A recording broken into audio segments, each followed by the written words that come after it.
Hey, welcome back to the Gospel Music Training Center. This is JP. Jonathan Powell, thanks for tuning in to another video tutorial. Today we're going to be doing another topical lesson, and we're going to be talking about understanding chord qualities. What are chord qualities?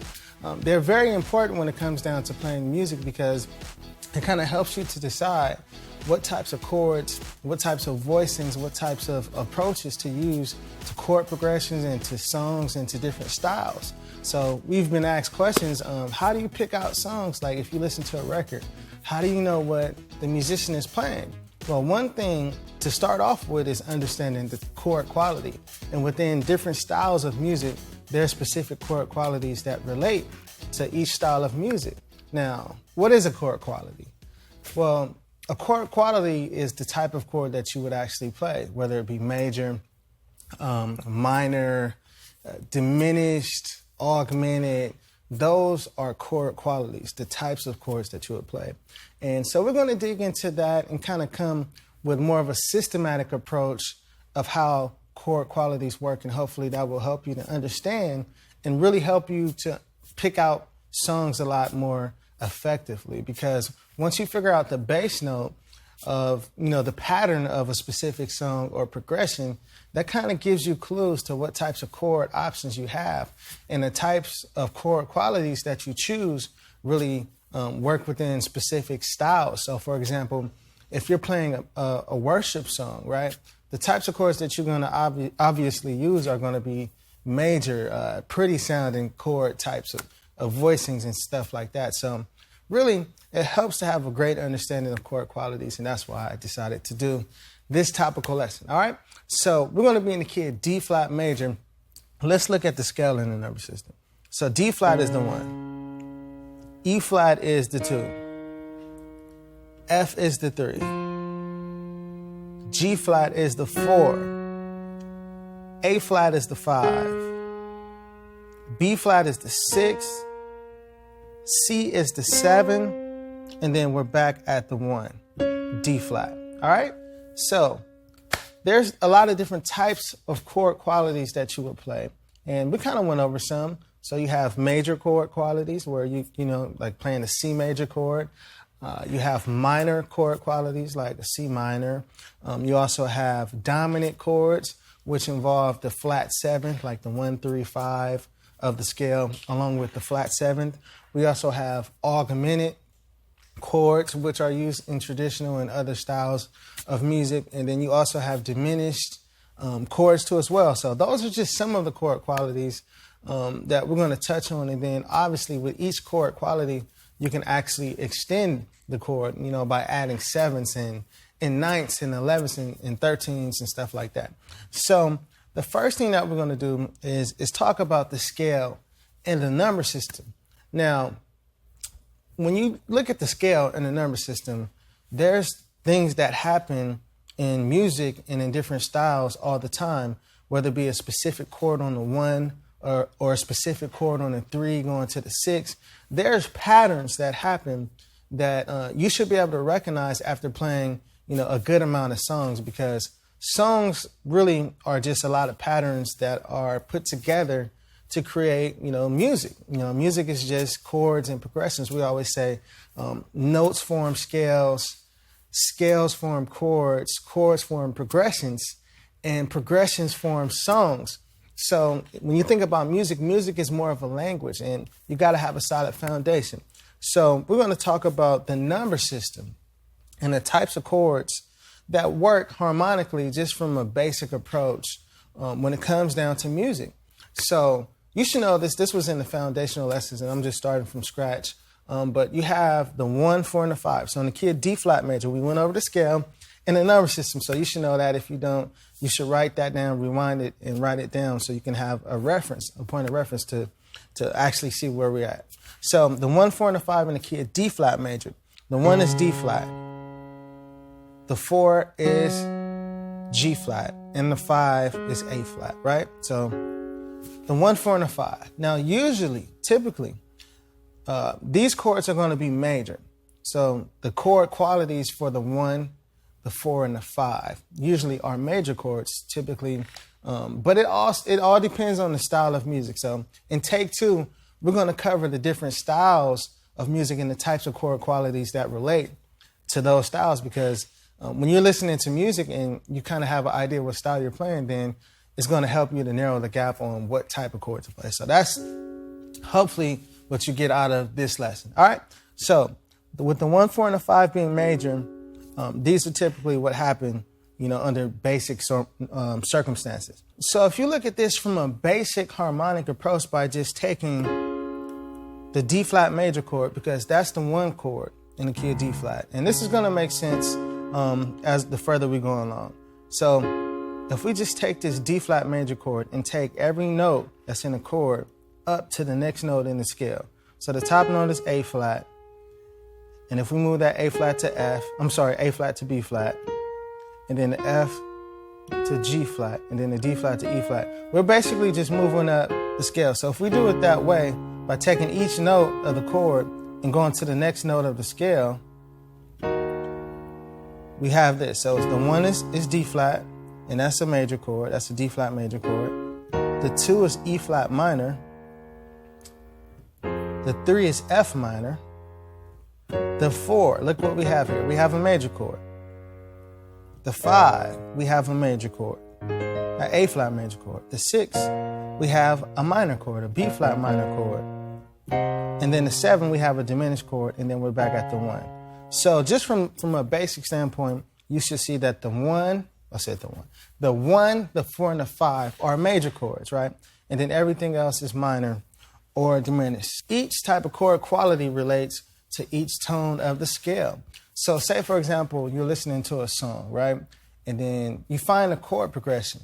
What I tell people most of the time is listen for the bass first, because the bass is going to give you the roadmap to everything that you need to play.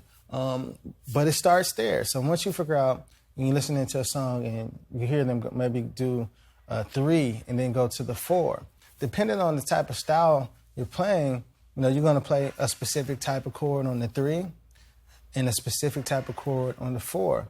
But within that style, every time you go to the 3 and the 4, most of the time you're going to play the same types of chord qualities. So say, for example, you're playing a worship song in the key of D flat major, and you start on sometimes you might not start on the 1, you may start on the 4. So I'm just playing a G flat major chord on the 4, and then I'm coming down to the 3. And then I'm coming down to the 2. And these are just simple chords. And then I'm coming down to the 1, right? So one thing to point out is within specific styles, there are certain types of chords. And I keep saying this because it's important that you understand this. There are certain types of chords that you're going to play over each tone. So from a basic approach, you should know that the 1, the 4, and the 5, a lot of times are going to be your major chords. Now, the 5 has different options, when you're going to different places, like when you're doing a 5 to the 1 to the 4, and you're ending up on the 4. But now that I think about it, another resource that you can check out, Jermaine did this video on the Fantastic 4. So check that out. You can go to hearandplay.com and look for the Fantastic 4 lesson. It'll really help you to understand, this a lot more too as well when it comes down to these chord qualities. So I just wanted to throw that out there. So when it comes down to the number system in any key, once you find a bass note, let's say you go to the 1, a lot of times you're going to play a major chord. Unless you're playing a traditional style, you're going to be playing some type of dominant chord, but we're going to say that for take 2. And then when you go to the 4, that's going to be some type of major chord. And then when you go to the 5, that's some type of major chord. So your 1, 4, and the 5 normally are your primary chords when you think about the D flat major scale or any other scale. And then the other chords that fall, which is the 3 or the 2, the 3, the 6, and the 7, these are the ones that are left. These, a lot of times, are going to be a minor chord. They can be a sharp 5, sharp 9 chord. They could be diminished chords over that bass note. So, for example, we got the 1 covered, right? That's a D flat major chord. And then the 4, G flat major. And then to the 5, an A flat major chord. Now, the 2, you can play a minor chord. The 3, you can play a minor chord. The 6, you can play a minor chord. And then the 7, you can play a diminished chord. So really, I'm not going to go too far on the deep end, but let's say you're playing a chord progression and you want to go from the 1 to the 5 to the 4. Okay, and that's like worship. To the 5 to the 4 to the 1. So all I'm doing is taking D flat major, then I'm going to an A flat major, I'm going to the 5 to the 4. Okay? Then back to the 1. Okay? Now, another thing to point out is once you understand the chord quality, a lot of times when you hear certain songs, especially when it comes down to contemporary music, what musicians tend to do is extend the chords. So not only do you have the chord qualities to work with, but you can also add extensions. So instead of just playing regular major chords, you can play major 7ths and minor 7ths. So let's say I'll do that same chord progression, but now let's add minor chords to it. So typically when you go to a minor chord, it's very rare that you're going to go to a straight minor chord. So, even when you go from the 3 to the 6, we know that those are minor chords that you can use in the key of D flat major, right? But you never hardly going to use straight minor chord unless you're playing like a hymn. Those type of songs, they have a very strong, intensive melody that are driven by certain types of chords. But it's good to know the basics, but it's also good to know how to extend and build on top of the basics. So say, for example, we can do that same chord progression to the 5 to the 4. Now let's go to the 6. So now I went to a B flat minor chord on the 6. And like I said, that, the 6 is minor, but I didn't just play a B flat minor chord. I played a minor 7, which is pretty much a D flat major chord over the 6. So a lot of times, whenever you go to the 6 chord, most of the time it's going to be minor. And so if you're listening to a song and you hear the bass player hit that 6, they're probably playing some type of minor chord, unless they're going from like the 6 to the 2. Then you have other options on the 6 as well.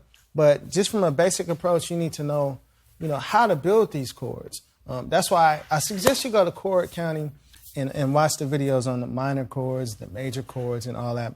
But you can play just a B flat minor chord. So let me just play a regular B flat minor chord, okay?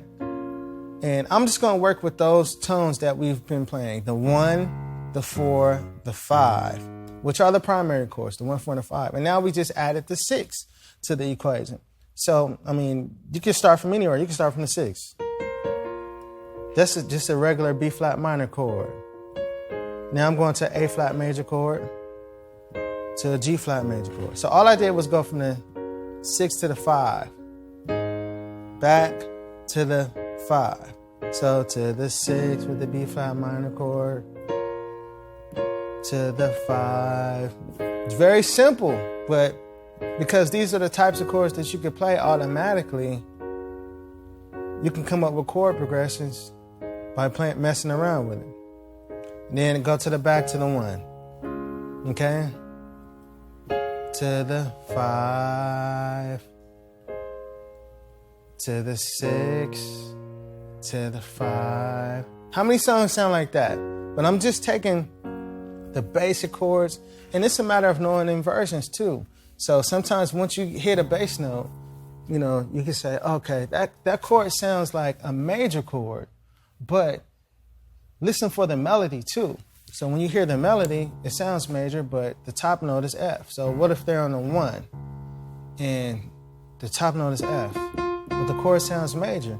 Well, you would play the major chord that's built around that F as the melody. So there's different techniques, but it starts with knowing what the bass note is, and then listening to the chord quality, because all of these chords have a certain sound.